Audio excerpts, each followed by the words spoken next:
me, there's no problem. Great. Yeah, because it's also for us important to archive the work that we are doing. Mhm. And I think that's something that a lot of people realized in Ballroom recently, that in order to strengthen the community and the culture, it's important to, in Germany, it's important to have like archive and references, like for institutions to acknowledge the work that we are doing.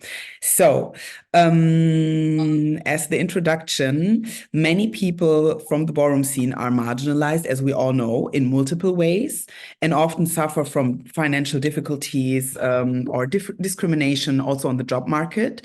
And some categories in ballroom require a high degree of creativity or time investment and also financial resources. And we want to talk and especially compare the process of how to create ballroom and balls in Europe. I would have also loved to have somebody from the US, but unfortunately, our favorites were not available.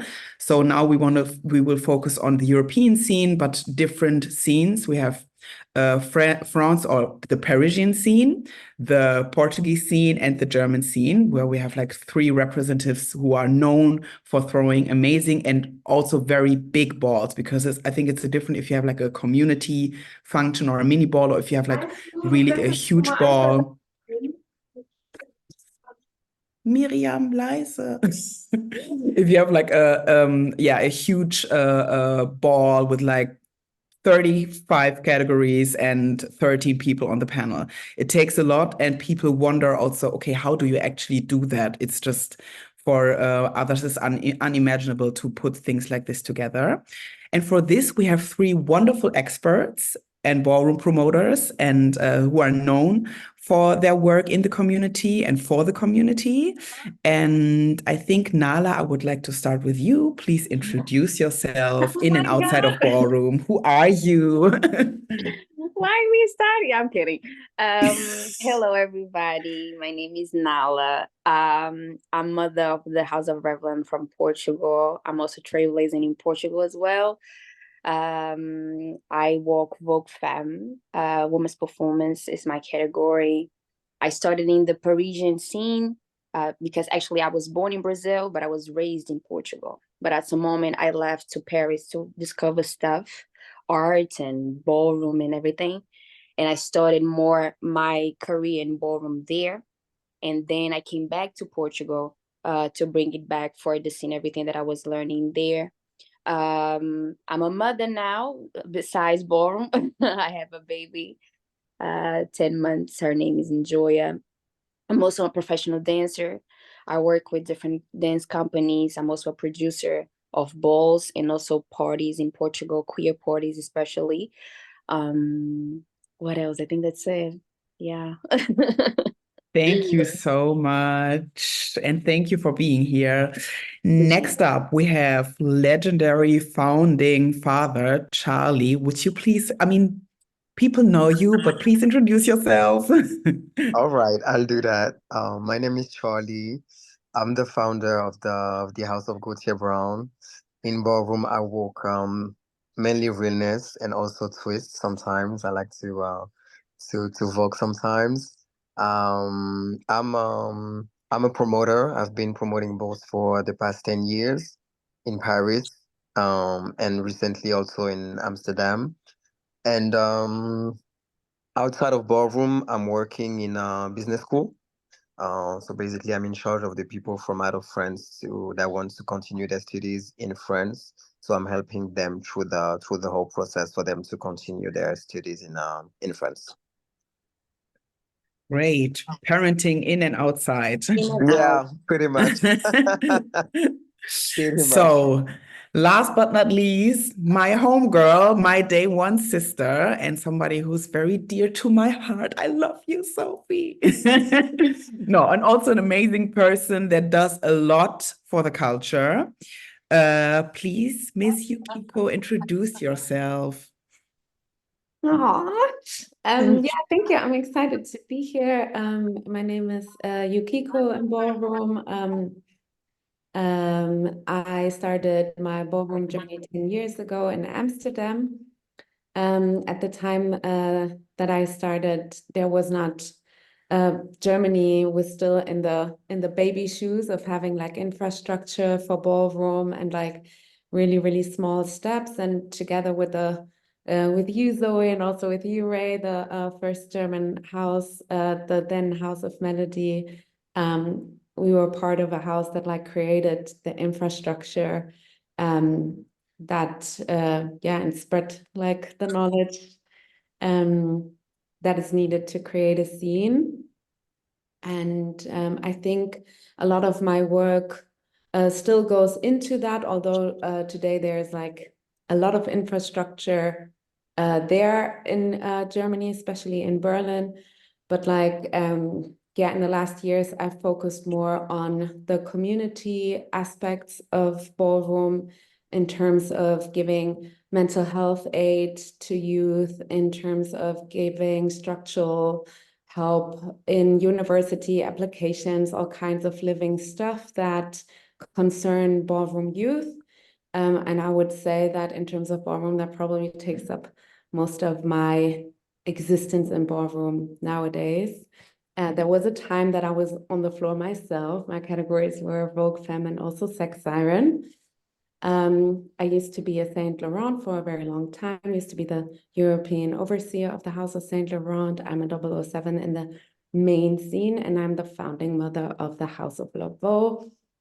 And outside of ballroom, I'm an artist, I'm a dancer, actor, writer. Currently, I work in Zurich at the theater house here. And my topics really center around like queer feminist topics such as capitalism as well. I try to like deconstruct these topics in my work. But as you, Zoe, and as you, Nala, I am a dancer at the end of the day in a nutshell. But yeah, those are the topics, and this is me. Yeah.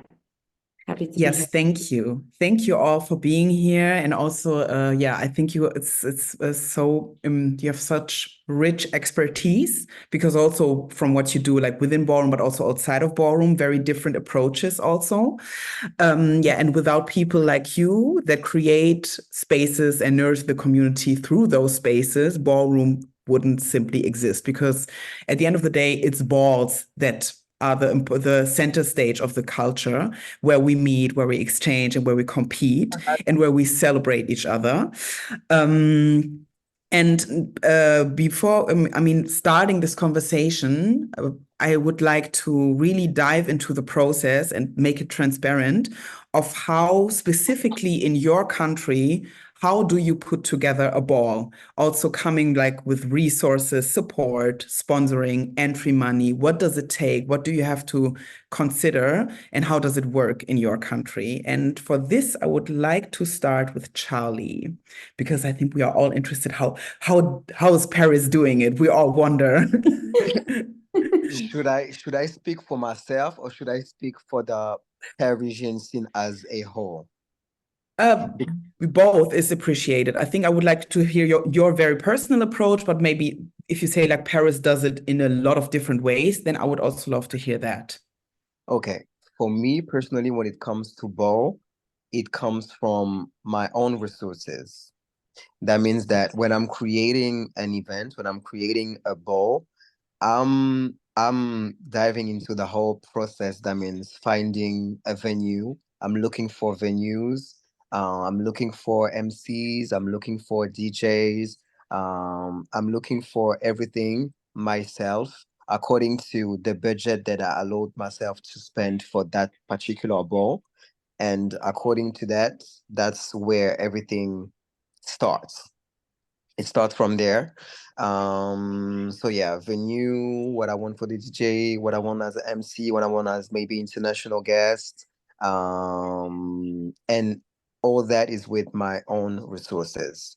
The reason why I asked you the question before that is because I know that some other promoters got help rather from the city or from big organizations. I remember, for example, when I did the Africa Bowl 2 and 3. I did it in a partnership with like And for example, them it's like a big institution in Paris where they have this very big venue. They can help young promoters to celebrate ballroom and to do balls at their venue and help with like the budget and everything. And that was the only times where I had support. Other than that, it's just yeah, me that I'm saving money. I'm saving money and then I organize everything by myself. Wow. Yeah. I mean, Yeah, th yeah. thank you for doing that, but I think it's also important to, yeah, that you are transparent with this so people just know, because sometimes there's a budget, sometimes there's a sponsoring, Mm-hmm. but it's always with a lot of risk, and Yeah, especially if you don't have any financial support backing you up. So right. yeah, and also myself, I didn't had any idea how it works in Paris because I just know like the balls are huge, the venues are huge. So I was always wondering how do they do that, because it seemed like I would be scared as a promoter if you have like this huge venues. I mean, obviously we know the balls are always packed, but Yeah. still, it's always a bit of a risk. It is a risk. I remember back then it wasn't like that because back then it was for much less people. I used to do balls for like 250 persons. So of course the venue were cheaper and more accessible, should I say. Right now it's totally different. The Paris ballroom and the European ballroom has grown so much, and everybody wants to come to Paris to walk balls and wants to attend balls. So it's a lot more people. So it's not possible anymore to use the smaller venues. So now I have to look up for bigger venue that are quite expensive, especially since COVID. And especially after COVID. So yeah, right now it's very risky to do this type of events because yeah, you don't really you never know the outcome before the event. Hmm. No, but So yeah, it's great that you clarify this, but I also know because I also know I heard often the rumor like, yeah, in Paris the venues are for free, and I'm like, who's saying that? Like some I A heard big this many lie. times. I'm like, this is a weird rumor I because like I'd everything is love I'd expensive in love to Paris. know. I'd love to know where they are free.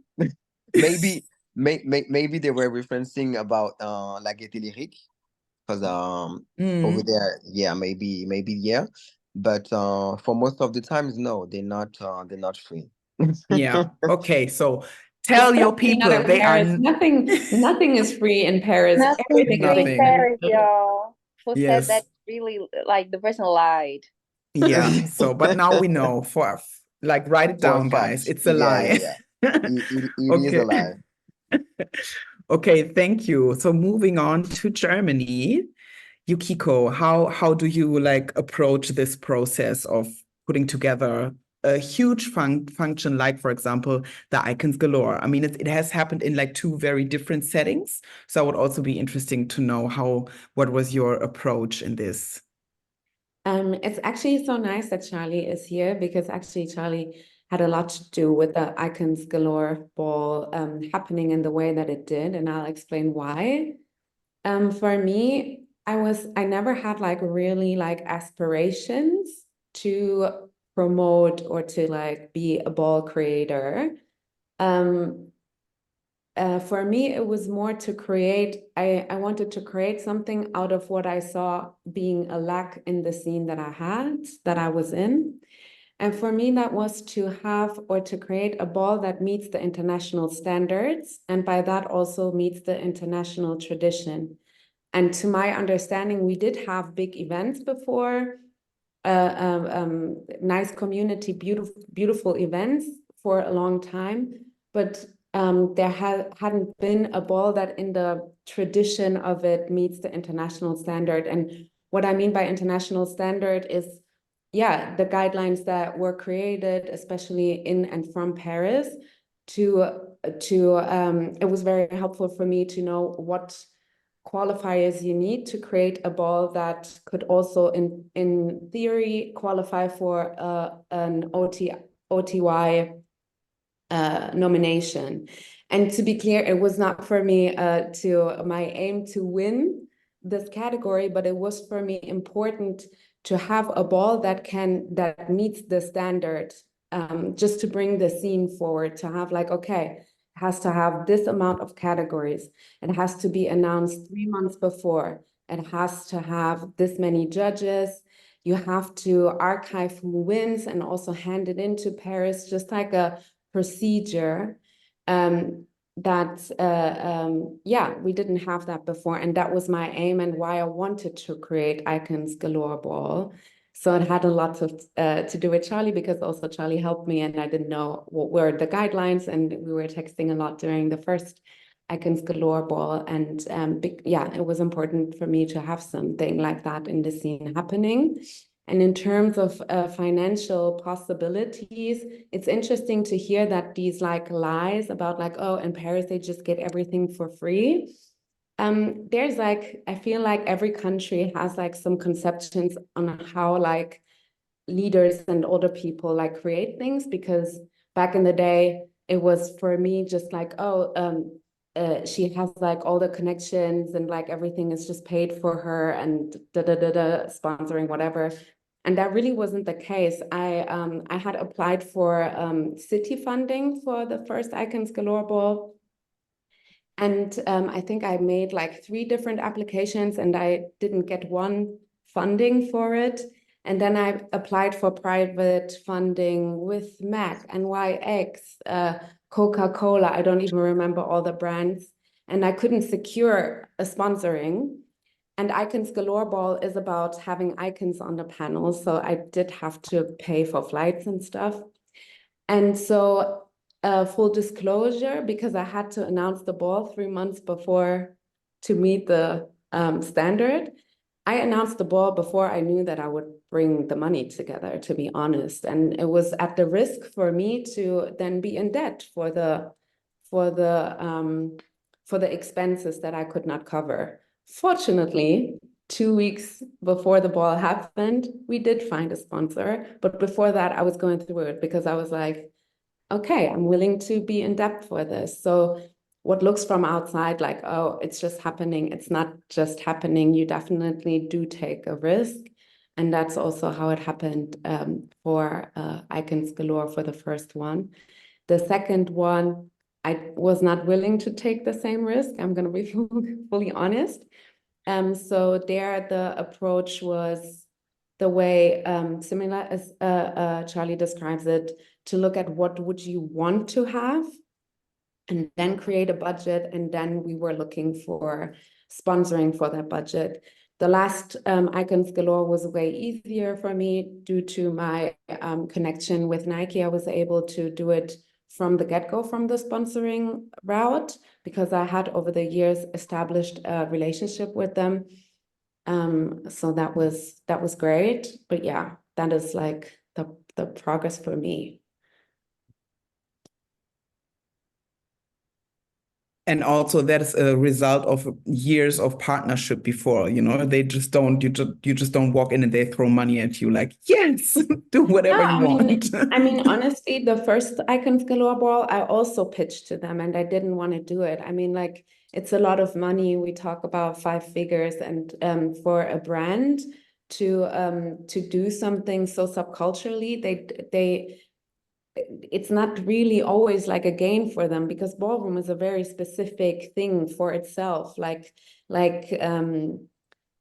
And I was not willing to have like Nike shoot a commercial at the ball, or like, like have their Instagram flooded with like Nike branded pictures of ballroom people. So if you're not willing to do that, then the brand doesn't have a gain necessarily. So you always have to weigh these things, like what is important to you in terms of like creating an event. Yeah, that's a very important point also for our audience. If you want to have if you want to have like a sponsoring, it's never for free, you know, because they always want to have content footage, something like walk around with a sign with a brand name on it and sell your soul to them, basically. So it's not always that easy. But sometimes, you know, if you have like a established relationship with a company, you are privileged and you get that. But also that took years of work before to establish that relationship. So Nala, moving on to Portugal, how are you doing it? What is your way of putting together and promoting a ball, finding venues and money and all of the above? Well, it's really interesting that we're having this conversation with Charlie and Yukiko, because our people that basically speak about those subjects at times and stuff related about ballroom, etc. And Charlie, I recently spoke about this thing of like expensive tickets and so on. So it's really interesting that he's here. About Portugal I had two types of experiences. I had the experience like Charlie, that I had to put my own money aside and pray to God that I would recover the money. And I had many lost in the beginning. I lost most of the money that I put it on the events. And I had after the luck to have sponsorship. Again, like Yukiko said, for me was also quite the same. I never wanted actually to create balls.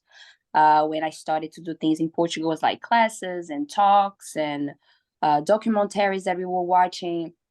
And because I had also the standards of Paris, I was always trying to have a guideline kind of the same as I was walking in Paris, and through Vini, so helping me out with the categories and everything out, and even the events in general, was basically like a consequence after. People at some point, they couldn't anymore just be practicing by themselves or just like absorbing the information. They had to see the real floor, the real deal of it. So after, I was like, okay, let's start it. And the first ones that I did was the same, to have the judges, the MC, the DJ, the venue, was like putting some money aside. And for me, it's different because in comparison to France and Germany, we are the most poor country in Europe. So the amount of money that you play here, it's very different. And basically, like, I started to put money to invest and everything into the functions. And like, again, before, like Charlie also said, it was different. I think before was quite easier to organize some stuff because it was less people, less exposure, it was less expensive as well. And now Portugal switch it up, because Portugal now is one of the most touristic places to go now. So nowadays it's really expensive to buy tickets to Portugal, for example. So things switch it a little bit. So after, for me, was a consequence to do for the scene, for like to have people growing in the real field of ballroom. So it was a consequence, but was not something that I really wanted to do in the beginning. So in the beginning, it was quite hard because, again, the amount of money that we have here in Portugal is not like France or Germany. The minimum salary here is 600 euros. So this is barely nothing. So basically, we need to do like some miracles to put the pieces together. But after, with me, happened something really different from the experience of Yukiko and Charlie. Once the ballroom scene in Portugal was flourishing more, that was like middle of 2021, was the time also that ballroom started to get very famous in Europe, like not only in ballroom like community, but outside of ballroom. So by chance, I didn't need to go to search for sponsorship, but they came to me. And this is a really weird thing. Like, normally you don't see sponsorships going to you to give you the money. So for me, this was a different experience because I have a collective also in Portugal called Vogu.ed Chapter, that I have a friend that works with me as well, Pini. And she already worked with many theaters, with many people, and she had like contact on the country.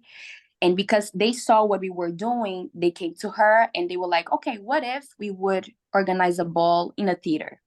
And we were like, okay, what do you mean? And then they were like, we give you the money and you create your event.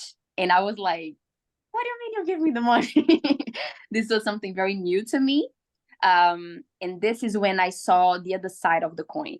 Like, because when you have a sponsorship, of course, like she said, Zoe, like you need to be careful because at times sponsorships, they give you the money, so you need to do what they want. And at times what they want is not like according to your principles. But on that case, because she knew people so that they work on the theater and they really wanted to do the things correctly, as more close to the real scene, the real ballroom and everything, and really listening to us, they were very careful with everything. But at the time I saw the other coin of like, they picked the people in the airport, they booked the hotel, they bought the flights, they paid the budgets of each judge. I didn't need to pay the venue. So for me, they paid myself even for producing a function.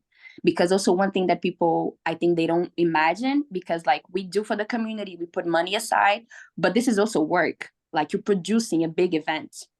And at times, us producers, we don't have return for ourselves.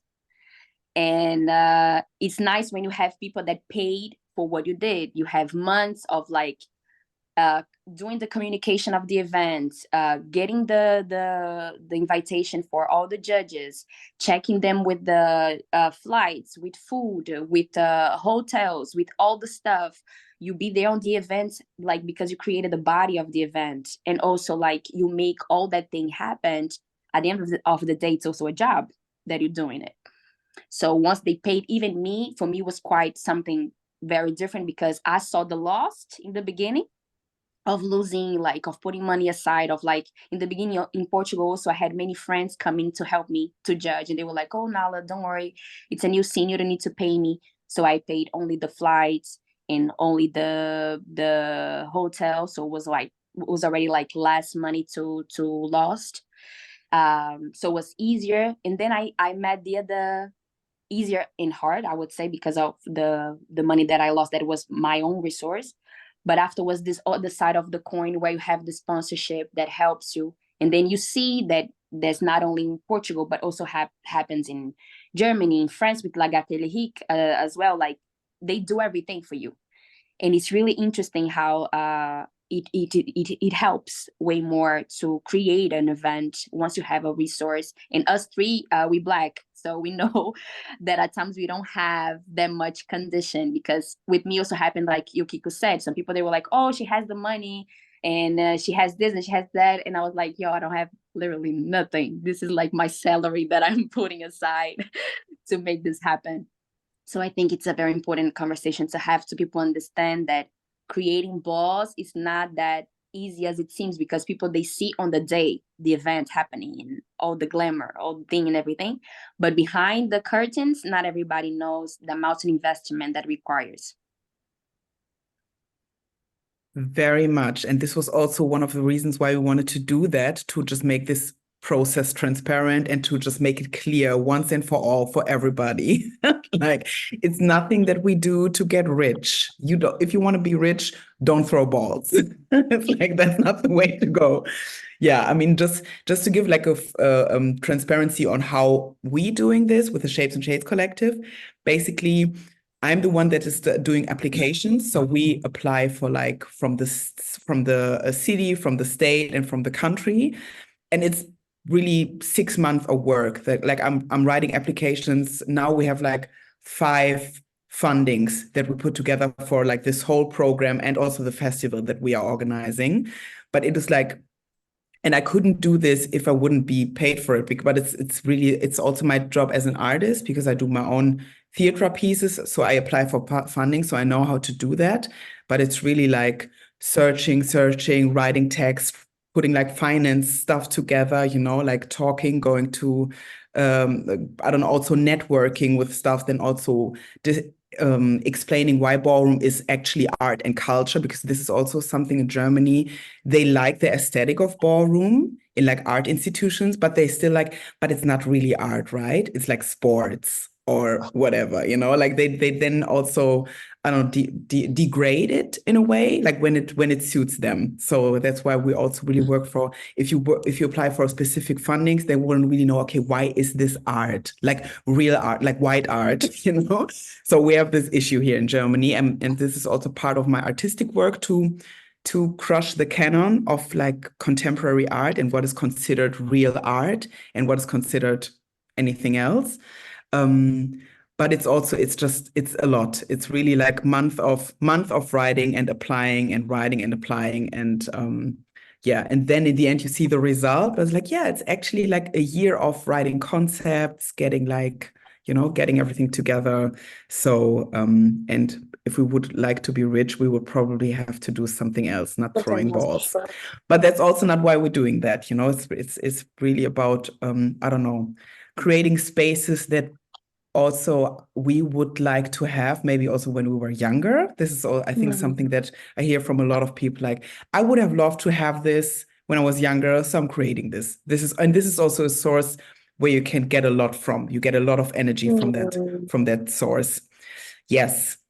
So coming to the next point, and I don't know, not everybody of you has to answer this, but I would love to hear your approach on how to honor, if it comes to categories, how to honor that, because it has been a bit of a controversial topic in the past month, and not month, years, the categories, and how to honor the tradition of ballroom, because ballroom has a very clear tradition, but it was also a progressive space. It has always been a progressive space.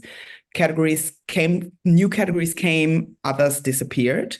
And I think we had a lot of discussions in the past years about categories and which categories should be more inclusive, which categories should we get rid of? Why do we need certain categories? And what is your general take on, when you promote a ball, how to honor the tradition of ballroom, but also at the same time try to be progressive and inclusive? Or do you care more about the tradition or more about being progressive? Like, just loose thoughts on that. I would like to hear from you. And whoever wants to go first. Charlie, let's go. Me, personally, I'm very traditional when it comes to categories. I know that within ballroom and like the evolution, I have tried in the past to like include some new categories for different people and for different genders. But as right now, I know that when I'm writing balls, I'm more in the traditional part of it than the inclusive part of it. Mm. I As wanted far as right now, for example, if I take my last ball that happened 2 weeks ago, when I wrote the categories, it was all traditional categories. So yeah, I think for me, I'm definitely more in the traditional part of this topic.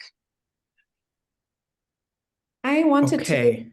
feed on something that you said, Zoe, because you said that ballroom has also always been a progressive space.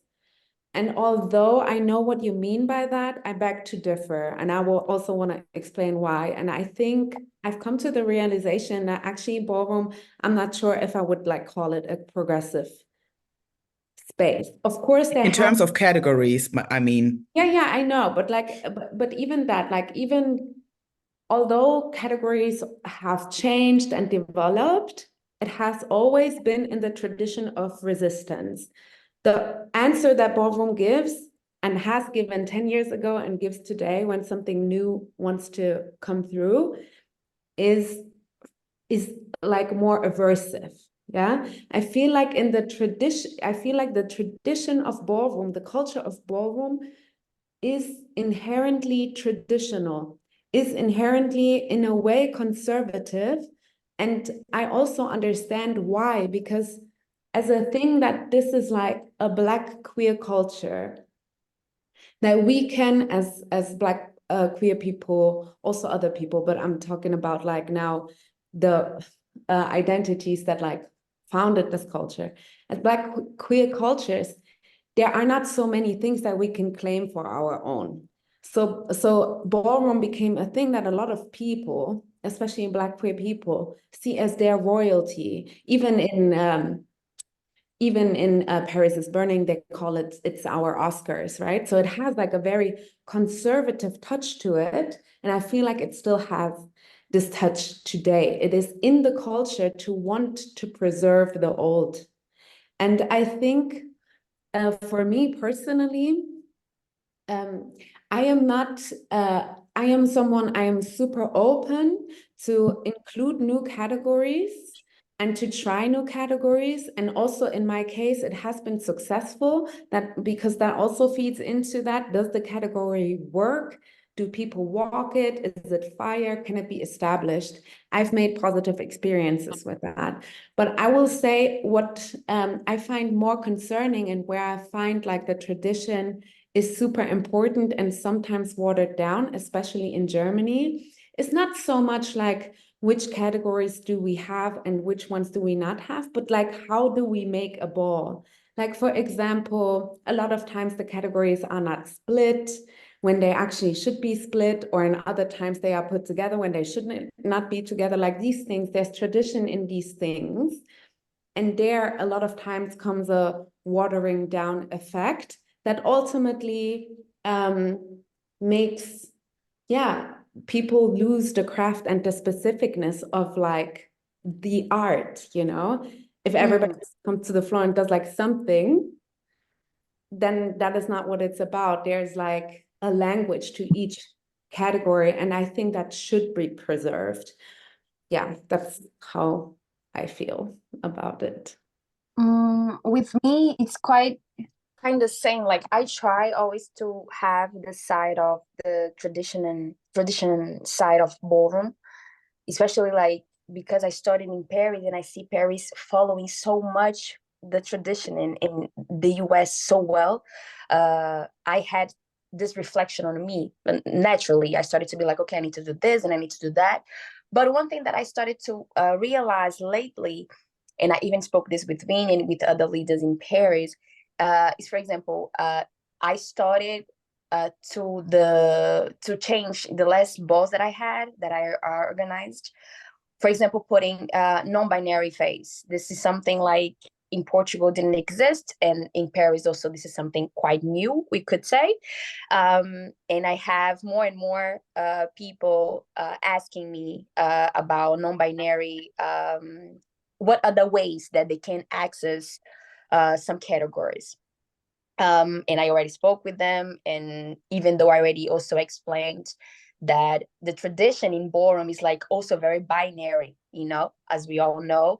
So we following the lead of the US and also Paris in the sense of being like the mother in Europe. But it's also, we see things evolving nowadays. There are many questions that I believe that when ballroom was made, they were already there, but they were not discussed. And now we are being the ones that we're starting to have discussions more and more. So I think eventually it's necessary to probably, I wouldn't say change the essence, but trying to see where we can probably adapt some stuff that now are topics for our generation and the generation that is coming forward, that probably back then was not a discussion, but they were there. So for me, I was saying before, I keep the tradition, but this is something that I'm trying to realize, like how to be inclusive in some discussions that we having more and more nowadays in society, that also apply to ballroom, but how to do that. But this is something that I'm still struggling with. That's why I'm being guided by the leaders in Paris. This was just an example. For example, now there are a few balls also having non-binary performance. In Portugal, there were people also asking me, Nala, when are you going to have a non-binary performance? And, you know, I always be like, yeah, I know, but there's also this tradition and I will put it, but I need to understand how. So I keep it with the tradition, but I feel that it's also important for us to probably see things with a different optic from the necessities that we have nowadays, that they are quite different from the necessities that we had back then. But of course, not breaking up with what the essence is about. Thank you. Thank you so much, and for all of your perspectives.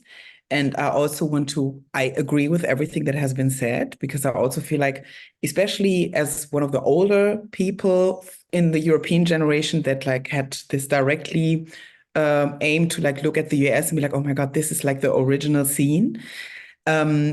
It was very important to be respectful, you know, because and this is something I still feel today, like, okay, who am I to change, to change this tradition? And also what Yukiko said is very important. It should make sense if we are progressive, or if we include new stuff, it should make sense to the ballroom tradition, like, and also sometimes I feel like when people add new stuff, and I'm not saying this to disrespect anybody, but sometimes I feel, are you really aware of what the category is actually asking for that you are trying to change, so that need to be considered, like the tradition of the category. What is performance actually, what is realness actually, what is the tradition, where is this really coming from? Because and I'm doing this, I mean, I'm part of the German scene since day one, and I'm still learning, I'm still some It's my internet or hers? to if I Baby, is it your mine? It's mine. It's mine. Bella is so scared. Is it my internet or hers? It's mine. I'm the mistake. No, and it's just for me, like, okay, I'm trying to be super respectful. Sometimes that is also holding me back, because I feel like progress at some point, if you want to go somewhere, you just got to go, and also be, like maybe you're going to do mistakes, but you cannot just be like, okay, I want to do it the right way. So yeah, that's why I think it's just very important to have a mindful conversation about this, especially younger people that are putting boards together, learn about the history. There is a history, especially with gender non-conforming categories. There is a long tradition. I would also like to add something that, like, I think everybody can answer for themselves. I had to ask myself as well. Is that a lot of times also, so obviously there's some very obvious issues in ballroom, the way that it is inherently created, very hierarchical, very royalist, very monarchical, that are like definitely problematic and should be discussed and should be deconstructed. A lot of power dynamics from the outside world are almost reproduced one-to-one in ballroom. And that is an issue. And that does scream for solutions. But there's also, and these things can exist at the same time. And I've been there myself, and that's why I'm bringing it up. Everybody has to be honest with themselves when they ask something from ballroom where they say it is unfair. Because a lot of times what we actually mean when we say something is that we don't say it is unfair structurally. We say it is not working for me. And it should be working for me, because me personally, I want to have a great experience, and I'm not having a great experience right now. So ballroom needs to change so that I can have a great experience. I want to give like a concrete example just to show what I mean, and also to make clear that I'm not pointing fingers at anyone. For example, the category women's performance, the way that like the aesthetics that you need to like finesse this category, there's like an aesthetic to it that really, really fits with the male gaze of like a heteronormative world. We like to see women's performance as a woman to be super sexy, but in a way that a man would view her sexy. We also like in women's performance, young women. It happens to us automatically. We like youth. We like a fresh face, we like a certain body. It's what we're trained to like. So for me, for example, as the aging body that doesn't look like the same anymore, as like a queer woman that sometimes I don't feel it to like sell this fantasy. A lot of times women's performance was not a great experience for me, and it didn't fit and it didn't work, and I couldn't pretend like it would work, and it showed on the floor. But the answer for that cannot be, can you please make a queer woman over 30 women's performance category for me, so that I can feel, so that I can also have like, that's an extreme example. I would have never asked for that, but I'm just giving that example to like, you have to ask yourself, are you actually uncovering something structurally wrong?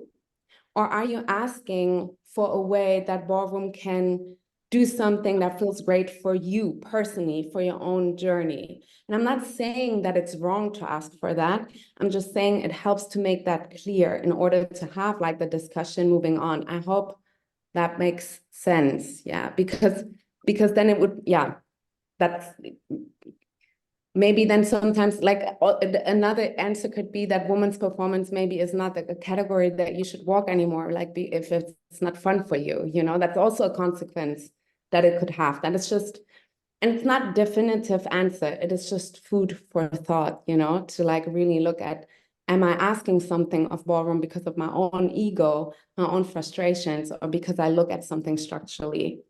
Yeah. Thank you. Sorry, my baby phone went off, so I was like, but I listened. And I think it's important take. I mean, because it's also a balance act. It's a balanced conversation, because on the one side, new categories won't come unless somebody demands it. So, you know, so if you feel like I feel like I'm part of the community, but I don't see myself in the categories there. So you can, and this is how it went in the past, you know, because certain bodies and community, so eventually they would have a category, and it became diverse. And oh, is my internet still, is it working? It's bugging, baby. It's bugging. Yeah. Maybe you turn off your camera for a while. Okay, let me try if that works. So, hi, can you hear me? Yeah, we can hear you. Yes, we can hear you. Okay. No, I think it's on the one side, you have to demand for it. And it was, I guess, always the way it's supposed to be, you know, because we didn't have a set of categories that we are having today, unless somebody came and were like, I'm part of this, I want to have a category, or somebody would open up categories. And on the other hand, sometimes you outgrow a category. This was also an experience for me, you know, sometimes you're like, okay, because ballroom is a school of life, you know, like it's supposed to be a teacher, and sometimes maybe you're like, okay, this category taught me everything that need to be done, and I see this actually with realness. Although this, you know, I try to be careful because it's not my category, but sometimes I feel, you know, all beautiful femme queens walking it, and then they get disappointed because they don't get the approval they are seeking. But outside of ballroom, you are real, you know, you are passing. So maybe you have outgrown this category, and you don't need the approval of ballroom to tell you, you know, like to score you on that, because it can be empowering, but it can also be crushing. So that's also my experience at some point, when you feel like, okay, I need maybe sometimes a break from a category because it's not doing anything for me, or I'm like, I'm done with this, I'm going to move on to the next category, or I'm going to move on to a different place in ballroom anyway. So, coming to the next conversation, to the next question, focusing like on the participants' perspective, because all of you also are participants. You walk balls, you don't only throw balls. And from that perspective, what do you feel can be done to make a ball accessible and affordable as promoters, but also as community members and participants and ballroom walkers? It's funny, I spoke with Charlie recently about that. So let's share this conversation with us.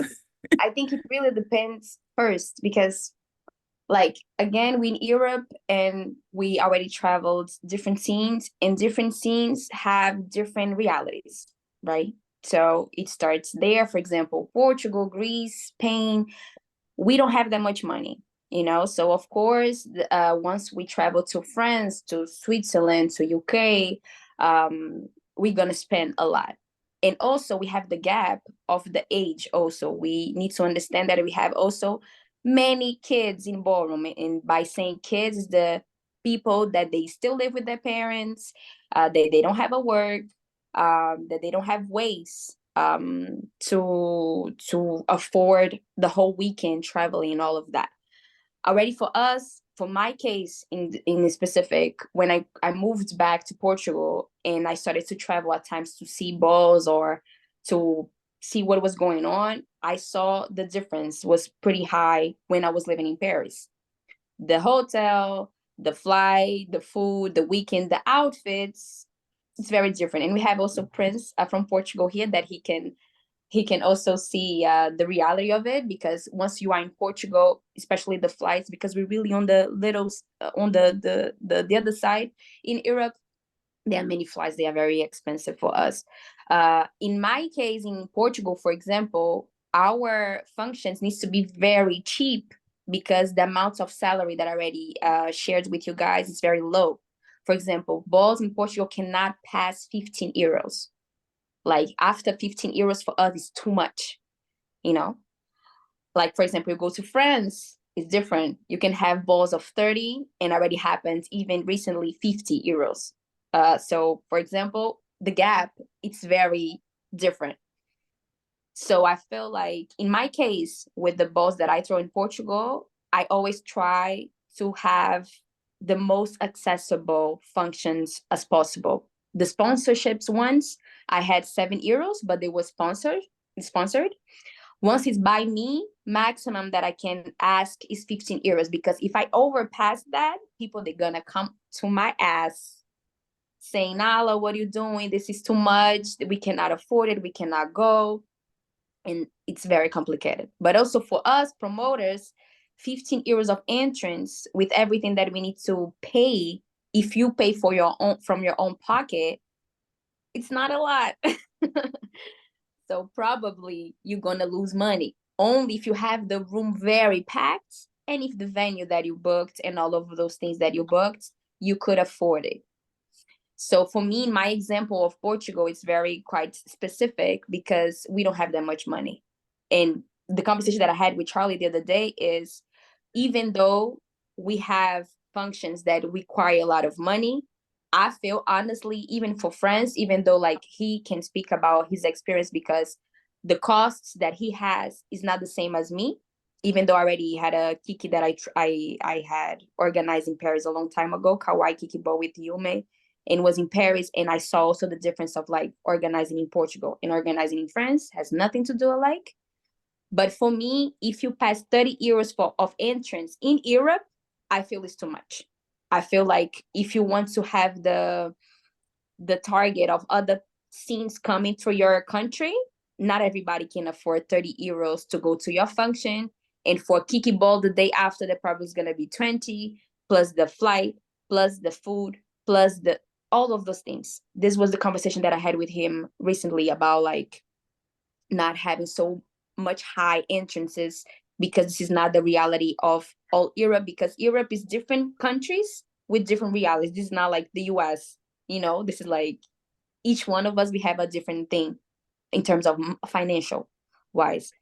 So yeah, it was basically that, our conversation, very presuming a lot, but he can add it more for sure.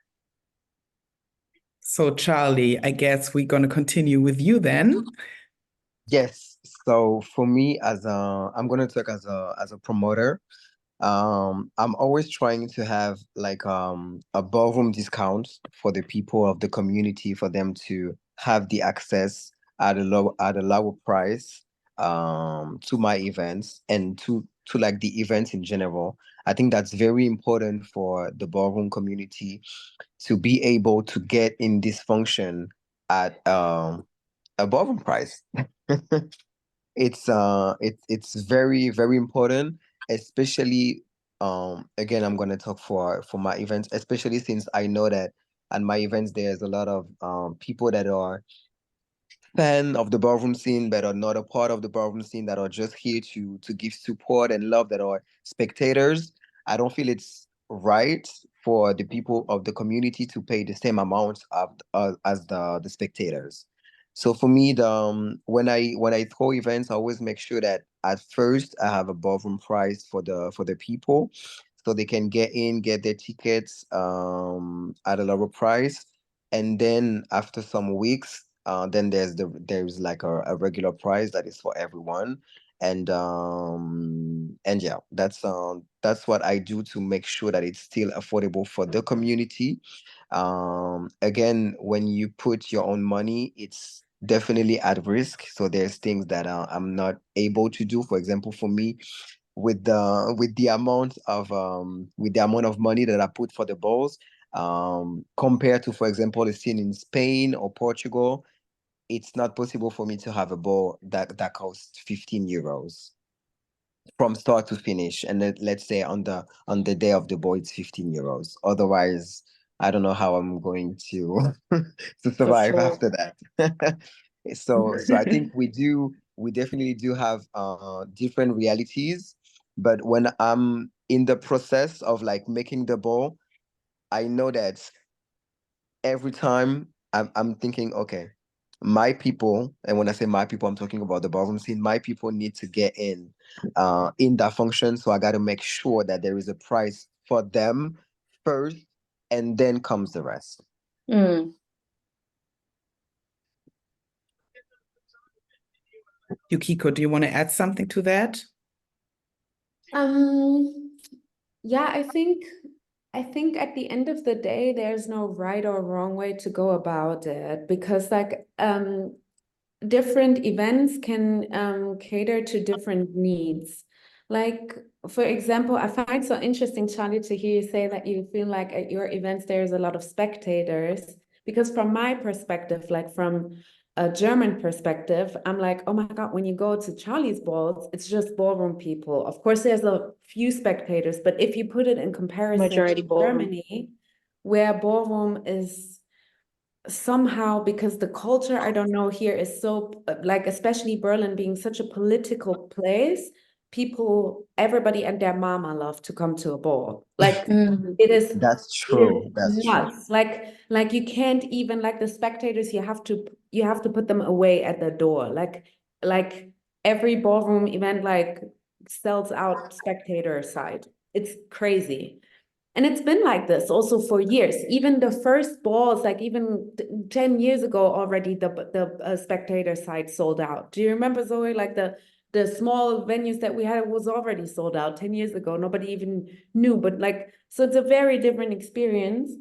And I feel like there is definitely, and I loved it at your events to be like, and it's in general being in Paris and feel like, oh, it's just us, the room is just us. But this can, of course, only happen if the price, the entrance money has a certain fee, because if you don't have that revenue from spectator tickets, then it is the community itself that has to pay for their own event. And in the US, it's even more extreme. Like in the US, you go to a ball, you don't see any spectators. Like unless you go to, like, I don't know, the biggest, like the 4 big balls that everybody knows. If you go to a big ball that like is not, that also is very US based, you don't see spectators. There's maybe like 3-4 people, but like that's probably somebody's uncle and somebody's auntie. But like it's the room is held by the community. But then also your entrance fee is 50 euros, but everybody agrees on paying that because it is more seen as something that the community pays for, and everybody sees themselves as, I am part of the community, so I also have to pull my bargain to pay for this because we're paying for this together. In Europe, there's more the perception It's not very much like that. that there's a promoter and they have to carry the load for the community, but the promoter is also part of the community. Exactly. So you have to see what you want to do. Like, for example, the last Icons Galore ball, it was for free for ballroom people. If you registered, you were able to walk and you did not have to pay €1 to walk. But the spectators, it was at a theater, the spectators had to pay 26 euros, which in Germany is a higher entrance fee. But then you can't have really both, yeah? Either you have people watching you and you have spectators financing the ball for you, or you have to look at yourself as part of the community that also puts part of that risk that also puts money to the table so we all can come together and have like a pot, and then we have the ball. But both, like, the money is not growing on trees. And I think because of that, there's no right and wrong. And people can look at, okay, this is an event that I want to attend. Although it costs 50 euros, I want to go there because I want to be with my people and have peace. Or other people can say, like, okay, I want to go to this event, it's free, or it only costs like 8 euros or so, and I don't mind spectators being there, or a lot of spectators being there. I think, like, yeah, that's just something that, like, people who walk should take into consideration, that there's no like one way to do it. This is what you said. It's super, super important. The fact of, like, I think we hear a lot of like community, we are community. But after the end of the day, when we really need the community, because when you are promoting an event, you need the community to carry also on in order the event to happen. And this is what you said, it's very true. I feel like in the States, even though it's a high fee, people, they put a commitment on it because they know that they need this thing to work in order for them to exist on that space. And here in Europe, at times people, I mean, from what I saw from the past events in Paris, especially, that they were more expensive, people start jumping on it like, oh, this is so expensive because we cannot go in. And how in the world balls now became so expensive. And now, like I said, this conversation is important to hear also from the side of the promoter, that at times there's no funding, at times there's no sponsorship, and all the costs, especially nowadays with inflation, with the wars and everything, the price of nowadays is not from yesterday. Nowadays, things are very, very expensive. And this is, like you said, it's very important. I just wanted to add that because I see many people saying, because ballroom, it's a community, it's a community. But at times I feel the perspective that people that have from the US and from here, from different things that I travel, I see people, they don't see the sense of it very clear on their hearts and on their minds, that the community also, it's a work of everybody, of all the collective, not only of the person that is like portraying themselves on the front to make a ball happen. Thank you so much for these very insightful perspectives and very important things that you said. And this kind of tapped into the next question I have. I mean, you kind of also answered it, Yukiko and Nala, but I wanted to, maybe someone has like a more an expertise on how it works in the US. I mean, the most important part you already said, but we were supposed to have somebody from the US here tonight with us, but it didn't work. But I would love to still talk about, like, okay, how do you put together a ball in the US, like considering the different socio-economic situation, the different meaning of community, and the different meaning of why we are doing this, and also very different venues where balls are happening, for different reasons. And maybe somebody, I mean, you don't have to be an expert, but maybe somebody, because you are in an international house or used to be, you can share some insights on that process.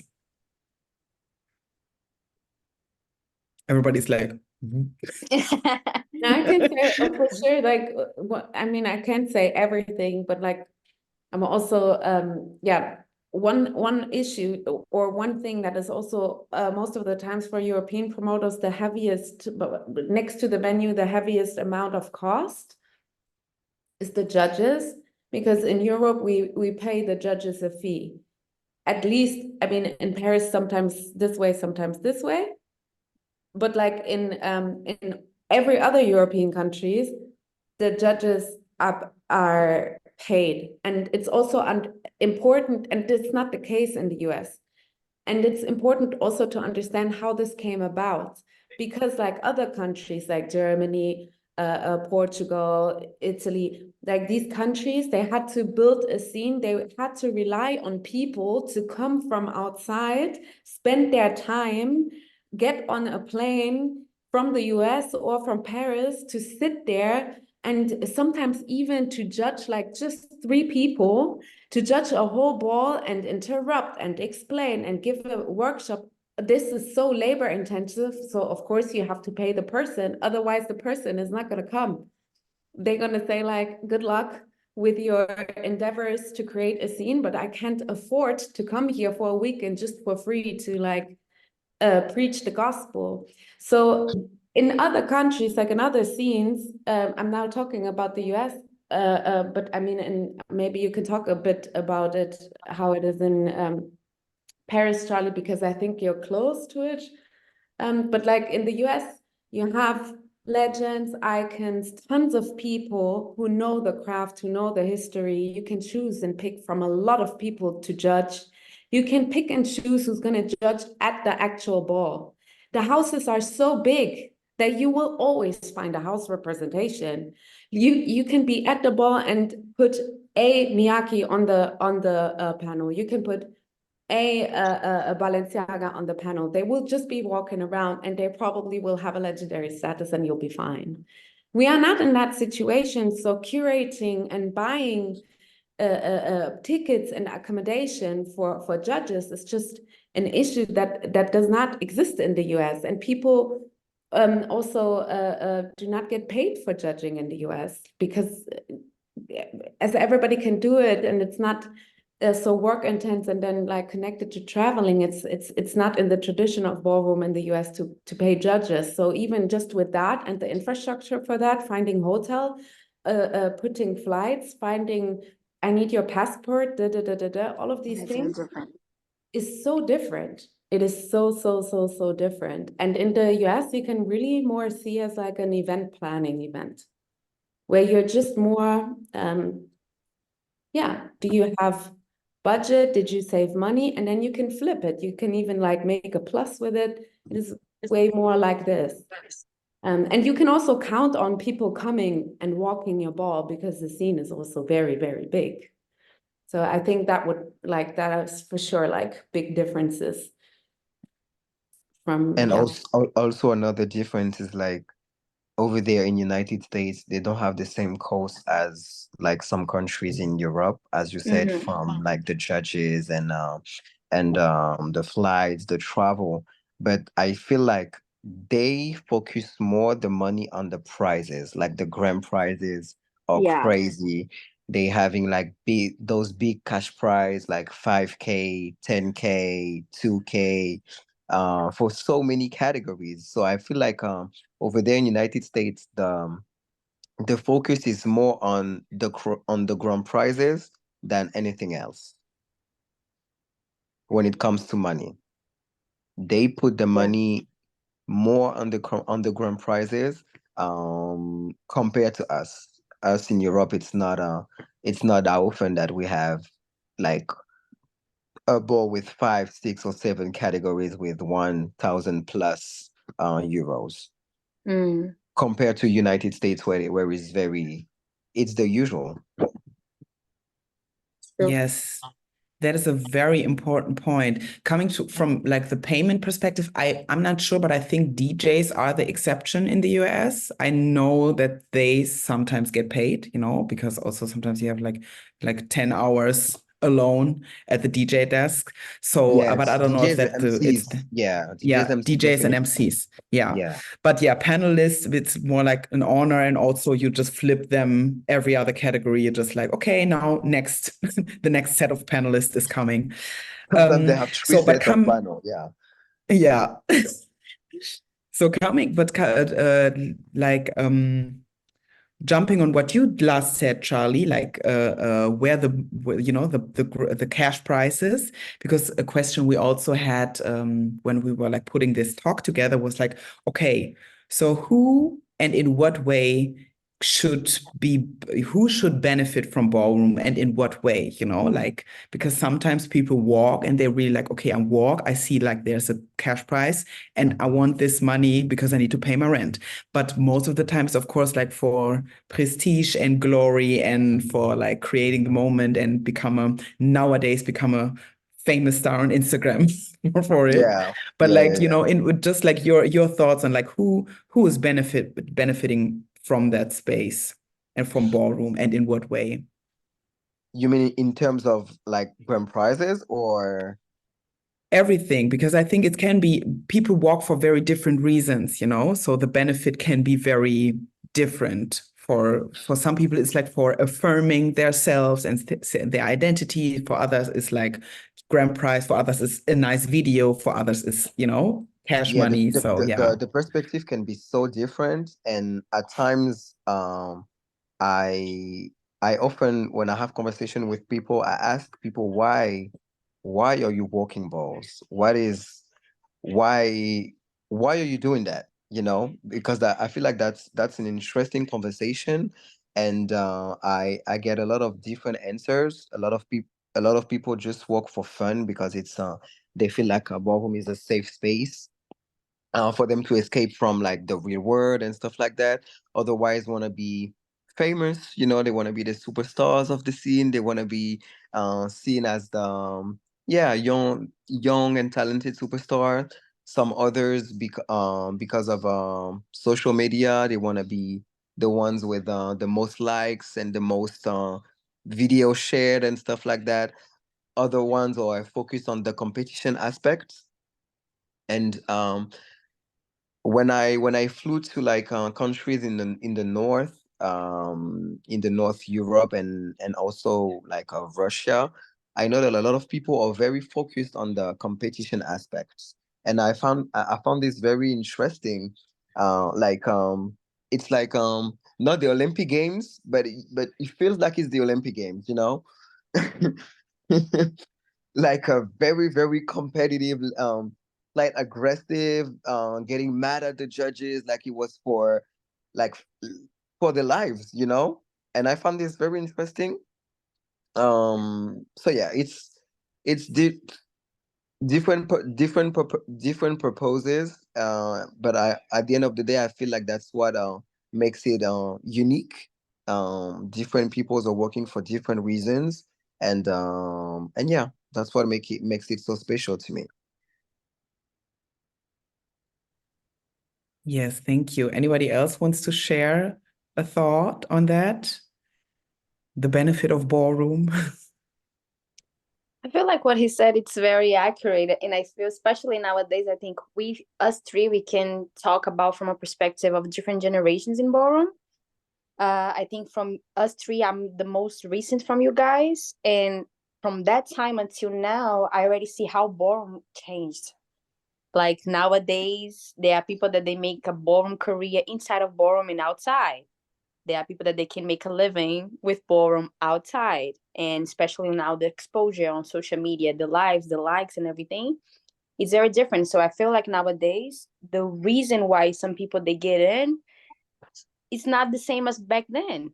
Back then probably was more like, okay, I want to get in because I want to have fun. And of course, at the end of the day, we all know at some point in ballroom, once you start to win, you want to be someone. Like people saying that they are in ballroom just to have fun. I don't think this is 100% genuine, because at the end of the day, you also want to win. You also want to conquer stuff, not only like a trophy, but also personal goals for yourself.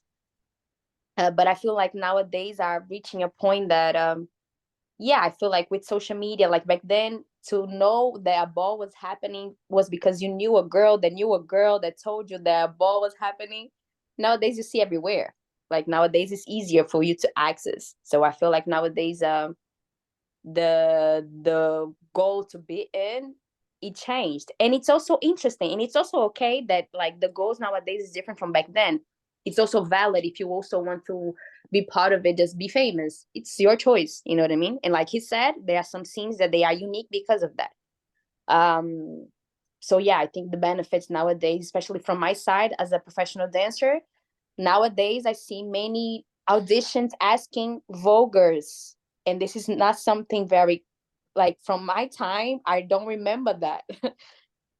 There are companies asking for us. They are singers asking for us. So I think the benefits that we are having nowadays from back then evolved, and also like helped many girls that need it from back then to now. But yeah, I agree with Charlie. Some stuff they are unique because it's also like different perspectives and goals inside of it. But I feel for sure the benefits of ballroom, it shifted for sure. Especially like from my side of Arctic, being a performer, I see like nowadays how it's so requested. Voguers.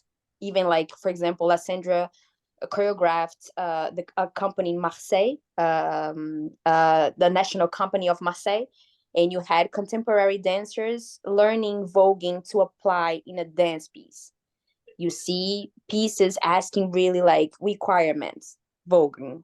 And this is something like, before you would say, I dance voguing, people, they would not even know what it was about. They would be like, you dance voguing? And you would be like, yeah, it's a dance, you know? So benefits of voguing changed it for sure. Definitely. And hi, baby. Want to say hi to them. Hey. Oh my gosh. Thank She's you. breastfeeding. Oh, okay. Okay. Focus. Focus. Yukiko, do you have something to say?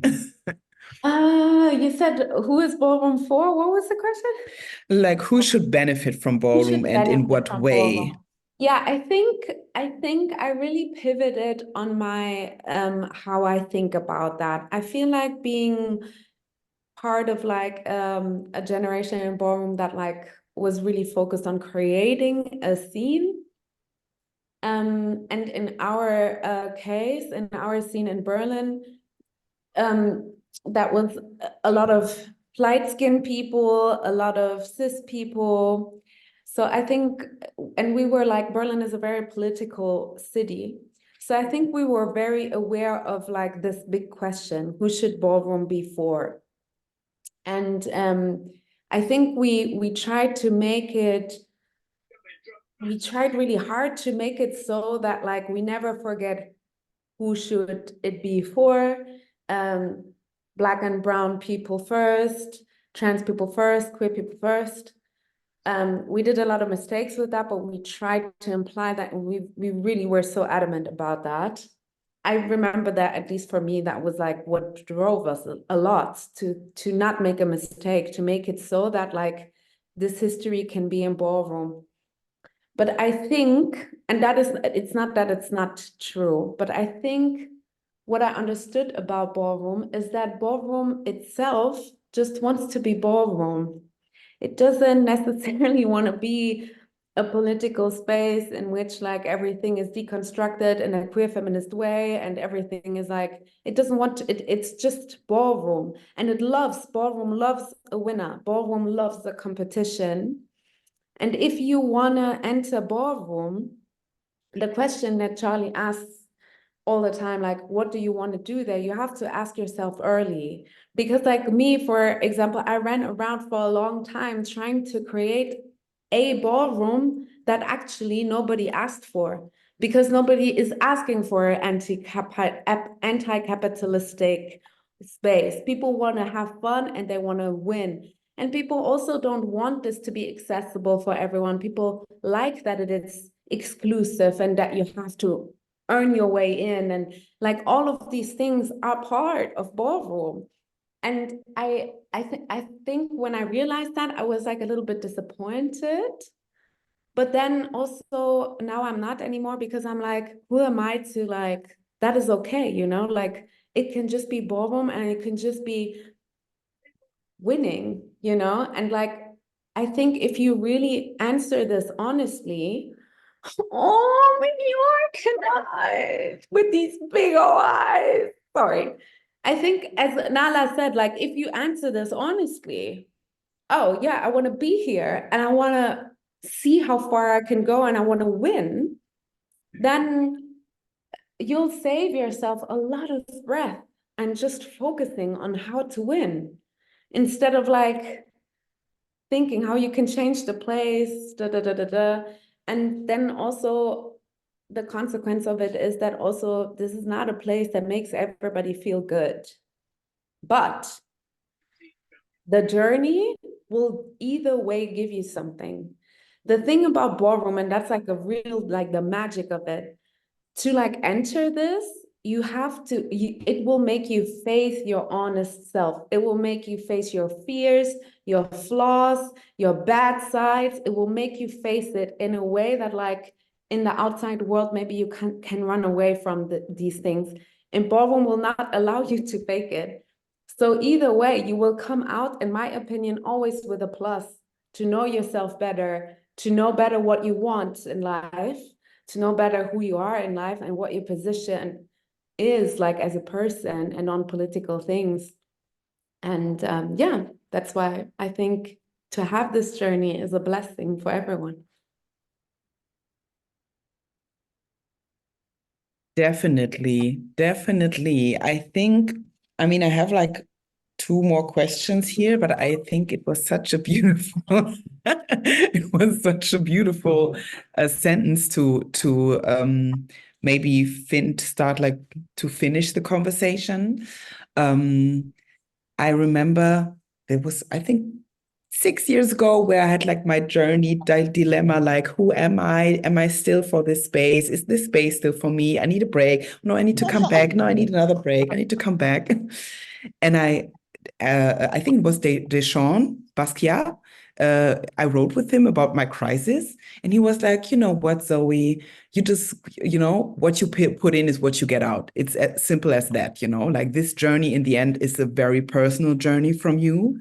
And it took me a long time to figure out what that actually means, because I'm like, okay, what does he mean? But I think it's what you described, it's really like about personal growth, and so it's really.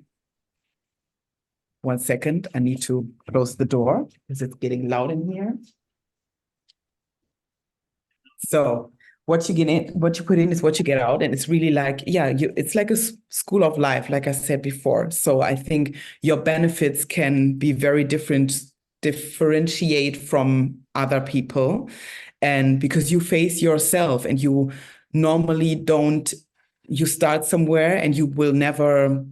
Wherever you come out in this community is somewhere completely else, like I think we all grew so much through this space and through this community, and it wasn't always easy, but like pressure creates diamonds. So I guess it's even though it's like it's a tough journey, it's worth it. Yes. Does anybody of you has any last thoughts, anything that they want to share? Because we have a lot of people here, a lot of people who are young and who are new to the community, and you as like elder generations, people with a lot of experience, maybe you want to share something with them, like to take away, one last takeaway. I think what you said was already quite necessary and important. Also, Yukiko said, at the end of the day, I felt at times, especially like in new scenes, I saw this happening in different places. At times, people, they paint ballroom as a safe space that you just like get happy and fun and everything's so fun. And it's not, it's hard. Like you need to have a thick skin to win ballroom, because at the end of the day, it's a competition. It was a competition already on the creation of it. So competitions require like you question your ego, you lose, you win, like a lot of stuff can happen in a competition. So it brings many different sides of yourself in the journey. So it's not easy at all. But like you guys said, I think like ballroom teaches you a lot of stuff like that you need to be living outside, especially like if you are a person of color, a person of trans experience. Ballroom can bring you so much strength that once you are outside, you can deal with anything. And we all know that living outside nowadays is not that easy. Was not easy, and it's getting harder and harder, I would say. So I believe like the journey is not easy, but if you pick the good stuff of it, the wise stuff that ballroom can pass to you, you can have not only a growth inside of it, but also outside of it. And this is very beautiful. I think I would just only add that, like ballroom, it really teaches you to be the person that you need to be.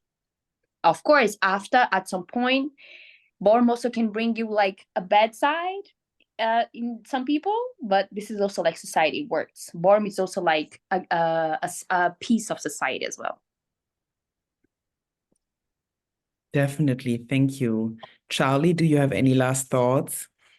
Yeah, just to add to what Nala was saying, I most definitely would say that ballroom is reflects of the society. That's for sure. My advice to the younger generation will be to take your time. It's very important to like come to balls, watch everything that happens at ball, do the research that is needed before entering the competition, before entering the categories. Very, very important to be educated, Do not hesitate to ask questions to the elders. And then when you feel that you're ready to walk balls, go ahead, walk balls, have fun, because ballroom can also like give you a lot of fun. It's fun times when you know how to play with it. And yeah, ballroom is a fabulous experience that I will myself cherish forever. And yeah, my advice would be just to do your research, take your time, and once you're in the ballroom scene, just try to take the positive and the negative of it, and try to make it an experience in and outside of ballroom scene. Definitely. Thank you. And I have one last thing that I think everybody of you will agree. There's always another ball. So please stop the FOMO. If you miss a ball, there will be another one. It's not worth it. Like, because people are, I don't know, driving themselves into burnouts for balls, like for attending every ball and be You don't everywhere all the need. time. No. Ballroom and life, should always be balanced, and it should feed you. I mean, of course, sometimes it takes from you and it demands a lot, and sometimes your mental health can struggle with it. But if you reach that point, try to balance it out. It's not easy, but It it is. should It be a is very. place for empowerment. Yes. Yeah, do not let ballroom consume you ever. That's very, very important. And you just mentioned attending, but not only attending, but also for the chops. It's always another ball. It's not because you got chop at this function. It's always another function. You will have the time and the opportunity to redeem yourself, and try not to take things too serious within ballroom scene. And I think also Yeah. like this generation is quite blessed in the sense of like nowadays on the same weekend you have like 4 balls happening, 3 balls Right. happening. Like back then you would have one here and you would wait months for another one. So if you miss one or if you get chopped in a ball, it's okay, because nowadays Europe, like Charlie said in the beginning, the growth of European scene, it's huge. You have balls now happening almost all the countries in Europe at this point. So if you lose, because at times I have my kids because of university or because of work or because of money, or because I'm gonna miss it in this and this and that, I'm like, it's okay. Life, like you have priorities in life, and balls can wait. And also, like we said, there are many balls nowadays, many balls and many opportunities to try to carry on. Very much. So this is your chance, dear audience. If you have like a burning question, you can ask it now. I think we will allow maybe 2 questions because it's getting late.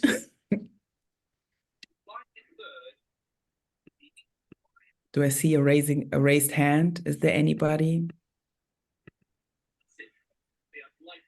Ray, do we have questions? No, we don't have any questions because you said so many wise things already and everybody had so much insight, and I'm very grateful.